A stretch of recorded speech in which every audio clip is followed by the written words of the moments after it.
क्या डिफरेंस है? किसी को आइडिया है क्या डिफरेंस है? एनीवन? किसी को आइडिया हो?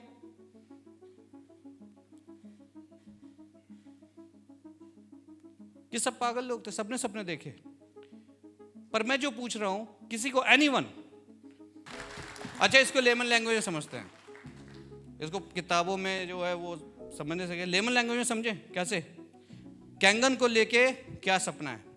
ईमानदारी से बताना। कैंगन वाटर या कैंगन बिजनेस को लेके, अभी मैं बिजनेस की बात कर रहा हूं, स्वास्थ्य की बहुत बात हो गई। क्या सपना है आपका? या तो मैं बोर कर रहा हूं या आपके समझ नहीं आ रहा है, कुछ तो एक प्रॉब्लम है। हाँ जी, फाइनेंशियल फ्रीडम। कैंगन को लेके क्या सपना है? सर का साहब सपना है फाइनेंशियल फ्रीडम। आपका किसी का और कुछ इसके अलावा कोई? हाँ अभिषेक सर प्लीज, क्या है? आवाज नहीं आई। ओके, और कोई? 6 से 30 सितंबर। जोरदार तालियां हो जाए। ओके, और कोई? देखो एक ही चीज समझो, एक ही लाइन को समझाने का प्रयास करूंगा कि सपना, गोल और ऑब्जेक्टिव क्या है। प्रिया मैम जब यहां आई थी और उनकी लास्ट लाइन किसी को याद है? सबने तालियां बजाई, खूब सीटियां बजी या नहीं बजी? एक बार फिर बजाओगे उनके सेशन के लिए? राइट? सिर्फ इतना बता देना, स्टेज से उतरने से पहले लास्ट लाइन क्या थी? ऐसे ही था? टोन क्या थी? और कुछ समझना। लेट्स टेक एग्जांपल कि कैंगन में हम यहां इस हॉल में जितने लोग बैठे हैं सबको 6 से टू -8 बनना है। -3 भी छोड़ दो। -8 कितने लोग बनना चाहते हैं? अब यही -8 जब हम सपने की बात करेंगे, किसी से पूछेंगे सपना है, फॉर एग्जांपल मुझसे रोहित सर ने पूछा कि दीपक जी आपका सपना क्या है कैंगन में, तो मेरा आंसर क्या गया? सर मैं कैंगन में 6 से टू -8 बनना चाहता हूं, यही बोलूंगा। आप भी यही बोलेंगे या नहीं बोलेंगे? अगर उन्होंने पूछा आपका कैंगन में गोल क्या है, सर मैं 6 से टू -8 बन के ही रहूंगा, क्या हुआ? सेंटेंस वही है, सेंटेंस वही है, लेकिन 2026 में मुझे -8 बनना है, ये क्या बन गया? गोल। बट शायद अभी भी अधूरा है। ऑब्जेक्टिव क्या है? Why you want to do कैंगन? ऑब्जेक्टिव क्या है आपका? चाहे कुछ भी हो जाए, चाहे एक भी इंसान मेरे साथ ना जुड़े, चाहे कुदरत मेरा साथ दे या ना दे, लेकिन धरती पे जब तक रहूंगा 6 से टू -8 बन के रहूंगा 2026 तक। That's the power of objectiveness. यहीं पर हम मात खा रहे हैं दोस्तों, क्योंकि सपने सब देख के आए हैं। और यहां तो हम लोग ऐसे बैठे हैं, कुछ लोगों को बुरा भी लगेगा, साहब आरटीपी के लिए गिड़गिड़ाना पड़ रहा था हमें। चल भाई तेरी नौकरी जाएगी तो मैं तेरे घर के खर्चे चलाऊंगा, लेकिन तू चल आरटीपी में तो चल। 1 महीने से पहले इंफॉर्मेशन आ रही है आरटीपी की, आ रही है नहीं आ रही है? यस और नो? शादी का कार्ड किसी घर में छिपता है ना, रिश्ता होता है, 6 महीने बाद की डेट आती है तो लोग प्लानिंग कर लेते हैं, शॉपिंग क्या करनी है, टिकट कब बुक करानी है, खाना वहां क्या मिलने वाला है, कैसे हमें जाना है, बॉस को कौन सा बहाना बनाना है, 6 महीने पहले डिसाइड है। आरटीपी लास्ट मोमेंट पे बोलता है बॉस ने ना अर्जेंट काम दे दिया, अपने आप से झूठ बोल रहा है। और जो इंसान अपने आप से झूठ बोल रहा है वो इस कुदरत से झूठ बोल रहा है, याद रखिएगा। सक्सेस नहीं आएगी दोस्तों। आप हमारा नहीं बिगाड़ रहे कुछ। 150 लोग हैं ना, 15 सीख के जाएंगे यहां से, मैं बताता हूं वही 15, क्योंकि राहुल जी ने बोली थी बहुत अच्छी चीज। इस बिजनेस की खूबसूरती यह है हर आरटीपी में नए चेहरे मिलते हैं, बट सवाल यह है पुराने चेहरे कहां चले जाते हैं राहुल सर? ये वही चेहरे होते हैं जो होटल में आए, यार नाश्ते में यार 3500 रुपये ले लिया, ऐसी तो कोई सुविधा मिली नहीं थी हमें, 2 कमरे दे दिए कोविड में, उसमें भी शेयरिंग लगा दी, सारे दिन क्या था ये तो हमें पहले से पता था, वो चेहरे यहाँ कभी नहीं आएंगे दोस्तों। अब देखना आपको ये है कि अगली आरटीपी में इतने में से कितने लोग मिलने वाले हैं। राइट है सर? तो आई होप कि एक चीज समझे होंगे कि आपका सपना तब तक सपना है जब तक वो इच्छा है, लेकिन जिस दिन वो सपना चाहत बन गया वो आपके लिए लक्ष्य बन गया। और लक्ष्य तब बनेगा, तब अचीव होगा जब आप उसको पाने के लिए जिद्दी बन जाएंगे। जिद्दी बनना जरूरी है। अब बहुत इंटरेस्टिंग चीज है, इसको स्लाइड को बढ़ाने से पहले एक चीज आप खुद आंसर दीजिएगा। क्या लगता है आखिर आपके सपने चुराने वाले कौन लोग हैं? ड्रीम स्टीलर्स कौन है सर? बहुत इंटरेस्टिंग टॉपिक है ये। सच है ये? मैं नहीं मानता। हाँ जी, और कुछ? कितने लोग मानते हैं? देखो, जो ईमानदारी देना यार, एक ने बोला सबकी अलग फीलिंग है, मेरी फीलिंग नहीं है। ड्रीम स्टीलर्स कौन है? चलिए शुरू करते हैं। हाँ जी, इनके बारे में क्या राय है? ओपिनियन क्या है आपका? सच है कि झूठ? सच है या झूठ? बस दो ही लोग बोल रहे हैं, यानी कि झूठ है ये बात।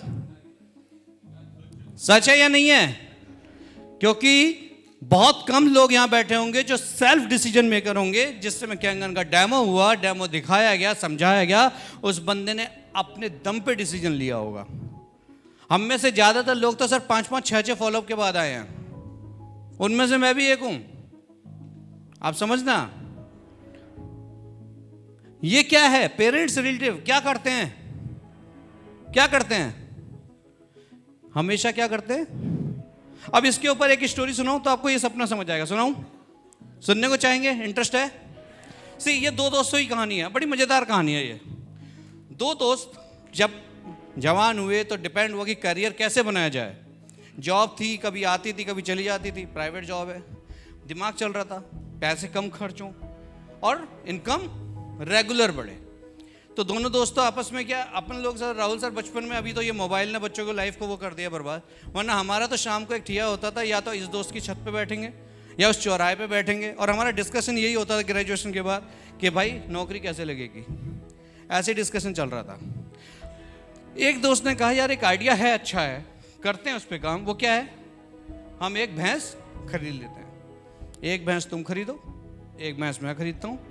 एक भैंस से हम दूध बेचेंगे, दूध बेचने के बाद धीरे धीरे डेयरी फार्म बनाएंगे, और ऐसे करते करते हम हमारा इनकम को जनरेट कर सकते हैं। खर्चा ज़्यादा नहीं है एक भैंस का, कुछ चारा वगैरह का है।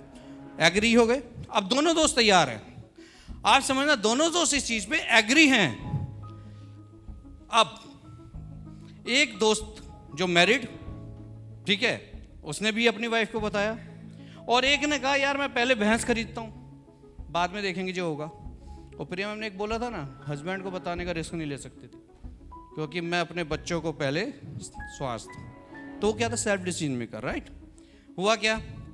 वाइफ को बताया, वाइफ सो मच एक्साइटेड, बिल्कुल सही है जी, इतने पैसे तो हमारे पास रखे हैं, कल ही भैंस जाके ले लेते हैं, आपका दोस्त बहुत अच्छा है, डेयरी बनाएंगे, ये करेंगे। बहुत सारे सपने आंखों में तैरने लगे, क्योंकि जब हम डेमो दिखाते हैं ना कैंगन का, तो बहुत सारे सपने दिखने लगते हैं। सबके साथ होता है। मेरे दो, सबसे पहले सपना ये दिखता है, उन दो को तो मैं अभी लेके आ जाऊंगा, लिस्ट बाद में, पहले दो।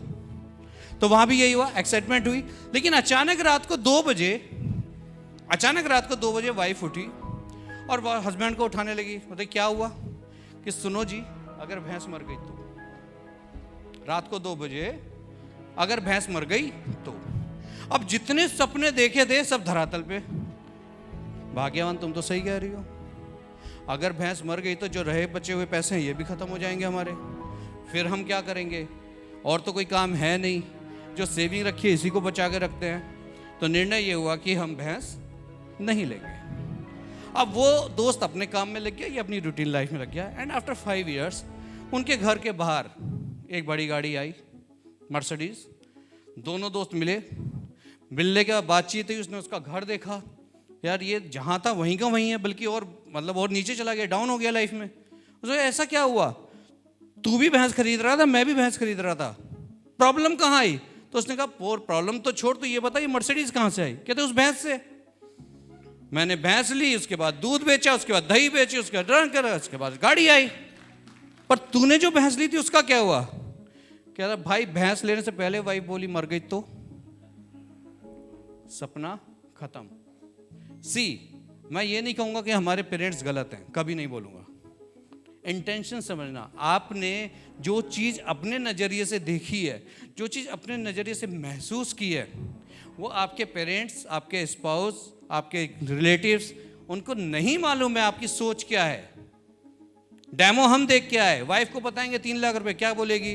पूरे साल का खर्चा आता है जी, राशन आ जाएगा, फीस आ जाएगी, ऐसी तो बातें होंगी। तो क्या वो गलत है? नहीं है। गलत कौन हुआ? हम। यस और नो? डिसीजन किसको लेना था? हमें। सपना किसका था? हमारा। लेकिन फिर आ गए फ्रेंड्स, वाइफ भी मान गई, पेरेंट्स भी मान गए, सब हो गया। अब हमारी आदत है भारतीय में चड्डी बड्डी यार के साथ जरूर डिस्कस करेंगे, लिटरली करते ही करते हैं। वो सारी चीज उसको बताएंगे और वहां से एक ही इंजेक्शन आएगा, पागल हो गया है क्या? 3 लाख रुपए की मशीन पानी पीने की, ऐसा कुछ होता है क्या? फिर वही अगेन वही प्रिया मैम वाला एग्जाम्पल, मेरे 2 दोस्त फेल हुए थे, उसका रोना आज तक रो रहा है। तो हमने क्या किया, उसकी बातों में आके अगेन क्या किया? नहीं लिया, कोई भी डिसीजन नहीं लिया। अच्छा, हमारे घर में अगर तंगी आएगी और भगवान अगर लगातार चलती रहे, तो वो दोस्त आएगा मेरे घर का खर्चा चलाने? क्या बताओ सर? कितना भी अच्छा दोस्त हो सर, 1 महीना मदद कर देगा, 15 दिन कर देगा, 2 महीने, जिंदगी भर कर तो नहीं ले सकता ना ठेका। डिसीजन एंड में यही बोलेगा ना, भाई तेरा फैसला था, तू सोच। अब क्या आया? स्पाउस, ये हम कवर कर चुके हैं। अब सीखने वाली बात जो मुझे लगी, जो मैंने लर्निंग सीखी, मैं अपनी लर्निंग आपके साथ शेयर कर रहा हूं, कि हमारे सपने के सबसे बड़े dream stealers, yes you are right, we are the only one जो अपने सपनों को खुद खत्म करते हैं। और सारा ब्लेम कहां लगाते हैं? कहां लगाते हैं? दरअसल हम लोग इतने डरे हुए हैं, अंदर से इतने डरे हुए हैं कि हम डिसीजन लेने से पहले जानबूझ के अपने ऑब्जेक्टिव्स को, अपने ड्रीम्स को जानबूझ के अपने पेरेंट्स के सामने इस तरह से एक्सप्लेन करते कि वहां से मना हो जाए। कहीं ना कहीं दिल में एक डर बैठा हुआ है, कहीं ना कहीं एक डर में बैठा हुआ है, वो उसे उस तरह से एक्सप्लेन करने ही नहीं देता। अरे अगर आप लव मैरिज करने पे आओगे, मतलब लड़ झड़ के मार काट करके शादी होती है नहीं होती है? करते हैं नहीं करते हैं साहब? यस और नो? तब ना तो कोई कल्चर आता, ना कोई धर्म बीच में आता, क्योंकि तब एक आता है सपना, यही है बस वो हूर की परी दुनिया में, इसी से शादी करनी है, और उसको भी राजकुमार वही नजर आता है। चाहे तनख्वाह 5,000 हो, जीऊंगी इसके साथ, मरूंगी इसके साथ, सिर्फ एक चीज की वजह से, फीलिंग्स आ गई, सपना आ गया उसके साथ जिंदगी बिताने का। अब अगर जो कि काम आपका है, आप ही को करना है और नहीं हो पा रहा है, उसमें दुनिया का कोई शख्स जिम्मेदार नहीं है सिवाय आपके। इसी को बोलते हैं अवचेतन मन की शक्ति। आपने कमांड क्या दी थी, उसके ऊपर बात करते हैं।